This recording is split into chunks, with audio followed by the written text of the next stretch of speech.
L'invité politique sur Radio Classique et Public Sénat.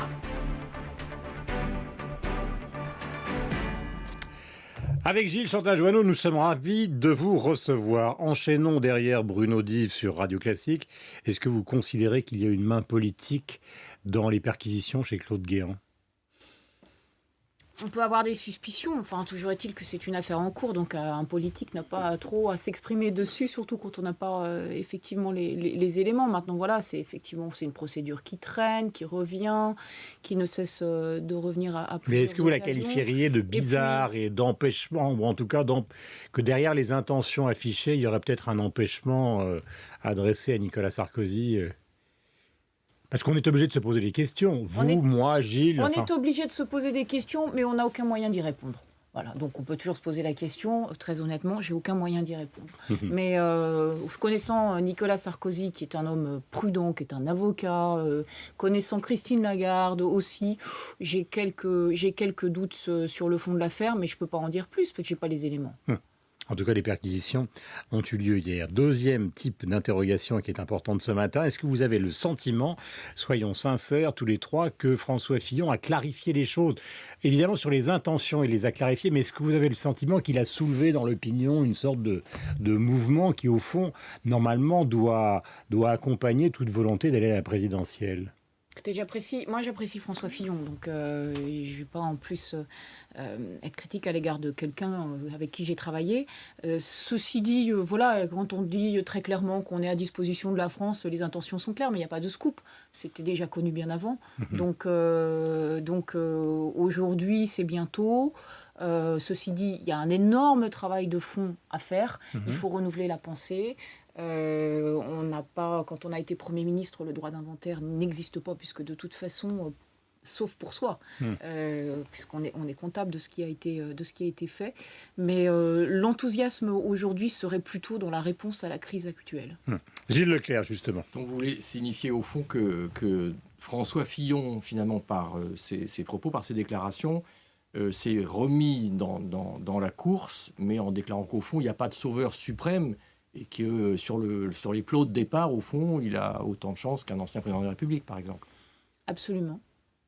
Même si vous dites qu'au fond, le droit d'inventaire, c'est pas un sujet d'aujourd'hui. Il faut quand même revenir sur les 5 ans. Le droit d'inventaire, quand c'est pour soi, c'est très bien, je veux dire, mais après, le droit d'inventaire, quand on sous-entend qu'on va faire l'inventaire de ce qui a été fait par Nicolas Sarkozy, à la limite, pendant la campagne, qu'on s'exprime comme je l'ai fait, je sais que mais d'accord, mais après, il faut être honnête. Voilà. Et j'aime pas trop ces personnes qui, aujourd'hui, critiquent l'ancien chef de l'État, alors même qu'au moment de la campagne, il nous expliquait que c'était formidable, c'est Jean-Pierre Raffarin.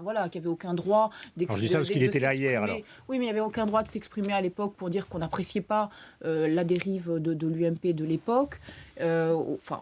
Donc vous, au fond, on n'acquiert pas ces lettres, sa blancheur ultime comme ça, c'est trop facile. Vous faites une nuance ou une différence entre le droit d'inventaire des 5 ans, mais vous dites qu'on pourrait faire un droit d'inventaire de la campagne électorale de Nicolas Sarkozy, ou des thèmes de campagne.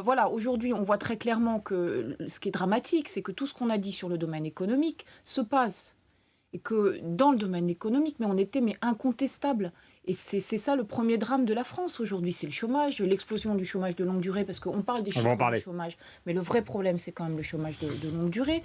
Et ce qui est dramatique, c'est qu'on n'ait pas été à fond, j'aime pas ce terme, sur ces questions économiques. C'est aujourd'hui, nous, ce qu'on demande avec Jean-Louis Borloo, c'est quand même un plan national d'urgence pour l'emploi. Et pour la croissance. Le vrai sujet, il est là. Il faut parler aux personnes.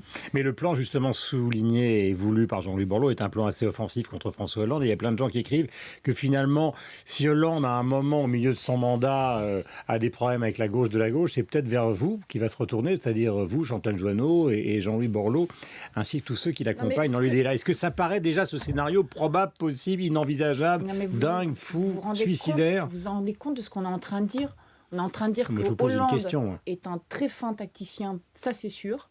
Maintenant, en termes politiques, avec un grand P, il conduit notre pays aujourd'hui à une année 2013 catastrophique. Et donc une année 2014 catastrophique. Donc très honnêtement, ces petits jeux d'appareil ne sont pas du tout à la hauteur du problème. Le vrai sujet aujourd'hui, ce serait de conduire un consensus national un peu à la Schröder à l'époque pour effectivement se dire c'est quoi notre secteur, c'est quoi notre stratégie d'avenir. C'est vous qui avez employé le mot. Voilà, mais c'est vous qui avez employé le mot de consensus. Et avant la campagne, on a entendu beaucoup de gens, François Bayrou, Dominique de Villepin, parler d'union nationale. Alors, est-ce que Borloo se place dans une hypothèse, effectivement, si ça devient tout à fait catastrophique, d'une participation à un gouvernement d'union nationale? Mais ça devient tout à fait catastrophique. On nous dit que l'Europe est le maillon faible du G20 et que la France est le maillon faible de l'Europe. Donc ça devient tout à fait catastrophique. Voilà, on a mis des propositions sur la table pour ce plan national, pour l'emploi et pour la croissance. Maintenant, discutons-en, sortons de ce débat absolument stérile où tout ce qui vient de l'opposition est forcément mauvais et où le gouvernement, donc l'union nationale est possible. Le gouvernement ne fait son clivage. Donc en cours de mandat sur 5 ans, l'union nationale vous paraît possible ou souhaitable? Dès lors que c'est dans l'intérêt de la France, on se doit d'être pragmatique. Gilles. C'est quoi, au fond, politiquement, le rendez-vous important pour l'UDI, le mouvement auquel vous appartenez, avec Jean-Louis Borloo? C'est les européennes de 2014? Il y en a beaucoup des rendez-vous importants. Il y en a un premier avant les élections, qui est d'abord le projet. Et qui, normalement, devrait être ce qui vous préoccupe bien avant les échéances électorales. Et ensuite... Donc il y aura un projet économique, par exemple, original, marqué UDI. Il y aura un projet marqué UDI. Déjà, rien que la défense de l'Europe dans notre paysage politique, ça devient original, parce que très honnêtement, on se sent un peu seul.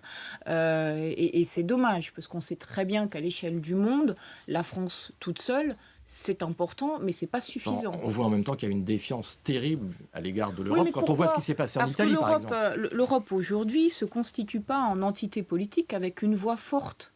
Si l'Europe était une entité politique avec une voix forte, elle serait dans une logique de pouvoir, dans une logique de puissance. Et à l'échelle de la planète, on aurait une voix qui compte. Donc ce qu'on dit, ce qu'on défend, c'est ça. C'est une Europe qui a une vision claire de son avenir et qui est capable de peser dans les négociations internationales. Et on a des atouts extraordinaires en Europe. En même temps, une opinion publique extrêmement défiante vis-à-vis de oui, parce qu'on lui prouve l'inverse à longueur de temps. Voilà, moi, j'ai travaillé au sein de l'Union européenne. On négociait la taille des joints sur des autocuiseurs. Je ne suis pas sûre que ce soit indispensable pour l'avenir de l'Europe. Oui, mais il y a une sorte... Non, mais ce que veut dire Gilles, et qui est tout à fait juste, c'est que finalement, Borloo, il n'est pas plus européen qu'Hollande, et c'est pas parce que tout d'un coup Borloo va sortir du bois qu'on va régler le problème de l'Europe, qui est un problème entre l'Allemagne, l'Angleterre, la France. Jean-Louis Borloo est européen, et très très très clairement européen, dans une logique fédéraliste de l'Europe, qui est clairement affirmée, et ça, c'est une logique que aucun parti aujourd'hui, très clairement, à part quelques-uns, les petits, ne porte. Donc, il faut le défendre, cette vision. Ça veut dire que vous souhaiteriez, par exemple, que Jean-Louis Borloo soit tête de liste aux européennes dans un des scrutins régionaux, par exemple? Tout dépend ensuite des modalités de scrutin. Puis je ne vais pas parler à sa place, parce qu'il y a trop de personnes qui parlent à sa place. Donc, le signal serait fort à vos yeux. Pour répondre à votre question, en tout cas, pour notre parti, ce qui est extrêmement important, ce sont les prochaines élections dites locales, parce que c'est de reprendre un peu de place dans le pays. Par la base, le vrai drame de la France, c'est l'abstention. Donc les élections municipales, les élections aux futurs conseils départementaux, parce qu'ils ont encore changé de nom, peut-être que ce sera plus clair pour nos concitoyens d'ailleurs, les élections européennes, ça, ce sont des vrais enjeux pour nous. Jean-Louis Borloo, il sera où dans ces élections intermédiaires? Parce qu'apparemment, vous avez des regrets, par exemple, à Paris? Vous l'inviterez. Vous avez des regrets pour lui, pour Paris? Vous répondre. Mais ça, c'est vraiment un faux débat. Je trouve ça assez, d'ailleurs, lamentable, parce qu'il ne s'est jamais déclaré pour Paris. Jamais. Il a toujours été... Tout le monde l'a écrit. Mais tout le monde l'a écrit, tout le monde a parlé à sa place. Et vous savez comme moi que ce ne sont pas nécessairement ses meilleurs amis qui lui ont recommandé d'aller à Paris. Parce que c'était tellement... C'était tellement facile. C'était tellement facile. Et vous parliez de François Fillon. Il est à Paris. Voilà, vous lui avez jamais posé la question. Pourquoi est-ce qu'on la pose à Jean-Louis Borloo qui est à Valenciennes? Donc moi j'ai toujours dit très clairement et à de multiples occasions que de toute façon sa priorité à lui et ce que nous lui demandons, nous, c'est de se consacrer 2000% à l'UDI parce qu'il y a une urgence politique dans le pays. Deux questions pour terminer importantes. Est-ce que vous êtes favorable à des obsèques nationales? On en parle pour Stéphane Hessel. Je sais bien qu'on change totalement de domaine. Et la deuxième question qui est liée justement à la situation sociale, et on va commencer par ça, c'est l'amnistie votée par le Sénat pour les syndicalistes donc pendant la période 2007-2013. Il y a beaucoup de gens qui écrivent ou qui disent ce matin comment peut-on par la loi finalement amnistier des gens qui ont fait des actes qui sont contre la loi? Non, mais ça, le principe de l'amnistie, il y a une loi, on la respecte. Et quand on commence effectivement dans cette logique d'amnistie, on fragilise la loi. Donc ça, j'y suis mais alors totalement opposée. On connaît la loi, donc on la respecte. Si on commence à trouver des excuses au non-respect de la loi, Oui, mais elle a été votée 174 par 171. Oui, elle a été votée, mais c'est la majorité qui l'a votée pour des raisons politiciennes. Donc on le sait très bien. Maintenant, non, honnêtement, non. Vous allez expliquer ça ensuite aux personnes qui sont dans des vraies difficultés. Vous pouvez faire ce que vous pouvez faire ce que vous voulez. Non, c'est pas possible. Stéphane Hessel.